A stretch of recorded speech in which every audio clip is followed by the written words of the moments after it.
تیشێک لە عیلاجەکان جۆرێک لە عیلاجەکان بریتە لە دەستنوێژگرتن لەو کاتەیە ئێستا ئیمامی غەزالیێت باسی ئەم حکمەتە ئەکا باشە حکمەتی ئەم دەستنوێژگرتنە چییە؟ قال رسول الله صلى الله عليه وسلم إن الغضب من الشيطان توڕەیی لە شەیطانەوەیە وإن الشيطان خلق من النار وشيطانش لشي لآگر دروست کراوە ئاگریش بەچی ئەکوژێتەوە بە ئاو پێغەمبەریان صلى الله عليه وسلم ئەفەرمێ ئەگەر کەسێکتان تووڕە بوو بەچێ دەستنوێژ بگرن لێرە ئێمە حکمەتێکی زۆر گەورەمان دەسەکەوێت ئەویش ئەوەیە لە کاتی تووڕەیە ئینسان لاشەی گەرمدا ئەگیرسێ بە مجرڕەدی خۆفیانەکردنەوە مجرڕەدی دەستنوێژگرتن زۆر هادی ئەبێتەوە چارەسەرێکی زۆر بەقووەتە لە چارەسەرەکە ئەلەم فەرمایشتەوە حکمەت و دانایەتی دەستنوێژگرتنەکەمان بۆ دەرەکەوێت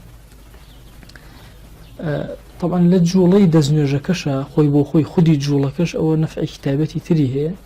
چونکە لەگەڵ جوڵانەکە ئینسان هێواشە بێتەوە و دەستنوێژگرتنەکە زۆر زیاتر هێواشی ئەکاتەوە لە هەندێک شوێنە ئەمر کراوە ئەگەر بە پێوە بوو دانیشێ دانیشت بۆ ڕاکشێ